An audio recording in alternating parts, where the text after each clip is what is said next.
Campus EduRénov, le podcast de la rénovation du bâti scolaire. Un programme EduRénov en partenariat avec Rénovacteur.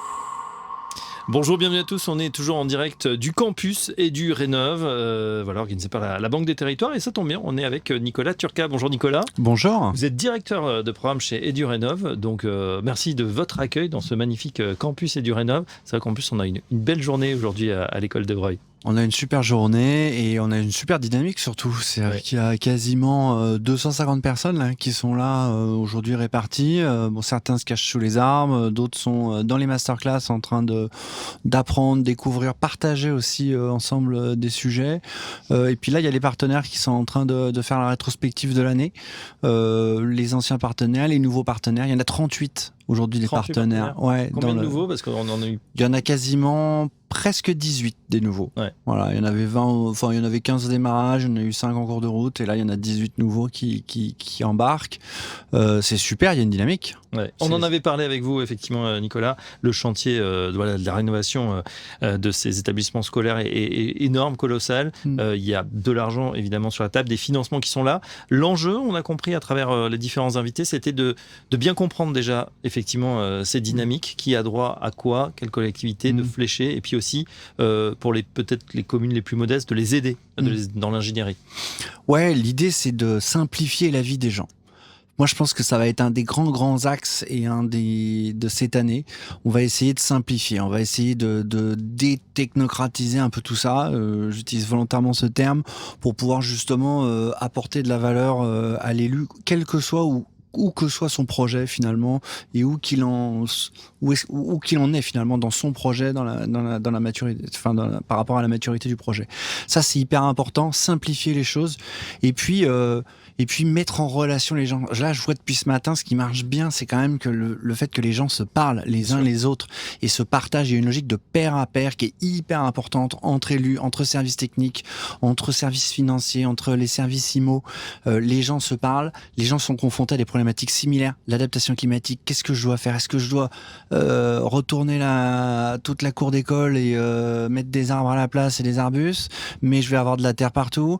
Est-ce que je dois mettre des stores, pas de stores ? Voilà, comment je finance tout ça ? Il y en a certains qui ont commencé à travailler sur des solutions, les autres ont commencé sur d'autres. L'idée là, c'est justement de faire ça. De simplifier, rassembler dans le programme l'ensemble des ressources, des services, des choses comme ça, de manière un peu simple aux élus, et puis derrière d'être capable aussi de les faire se rencontrer, se partager. C'est un peu l'idée d'aujourd'hui. Bien sûr, ça phosphore ensemble, et on le voit, les échanges sont extrêmement nourris, et dans une masterclass et à l'extérieur. Donc il est important effectivement que les gens se parlent. J'ai une question d'actualité, Nicolas Turca, ça vous a pas échappé, on a un bouleversement politique depuis une dizaine de jours des élections à venir. Est-ce que ça va changer, selon vous, la nature des programmes ? Est-ce que ça pourrait impacter un programme comme EduRénov ? En fait, la dynamique, elle est là. Et alors, la dynamique, elle est là au-delà des partis politiques. Je le dis comme ça.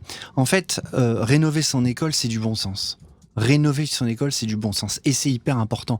Quand vous êtes un bon père de famille, ou que vous êtes dans cette logique-là, c'est un terme consacré, pour en gestion d'une collectivité, quand vous êtes un bon père de famille, vous léguez des choses à vos enfants, d'accord ? Et vous léguez des choses à vos citoyens, et vous travaillez sur cette dimension de j'ai une école qui est le dernier grand service public de proximité de notre pays, quand même, d'accord ? 20 millions de personnes qui tous les jours sont au contact de l'école. On le sait, c'est dans tous les vadémécum de tous les partis politiques, le sujet de l'école. Faisons de l'école un lieu de bien-être, un lieu de confort, un lieu où les gens apprennent bien.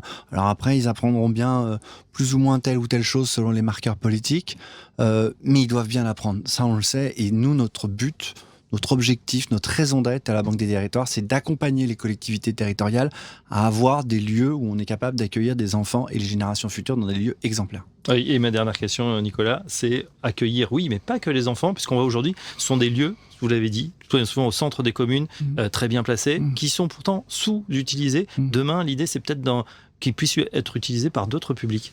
Ouais, c'est l'idée d'avoir d'autres publics, c'est de faire de l'école finalement un lieu de vie.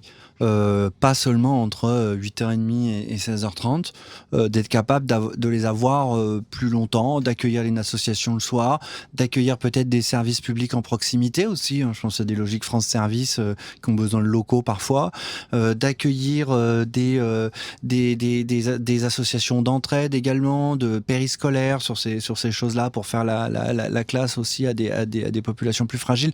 Donc oui, c'est de faire d'un lieu emblématique un lieu aussi polymorphe. Je pense aussi aux dimensions culturelles, je pense aussi aux dimensions sportives. On arrive là dans une période de Jeux Olympiques.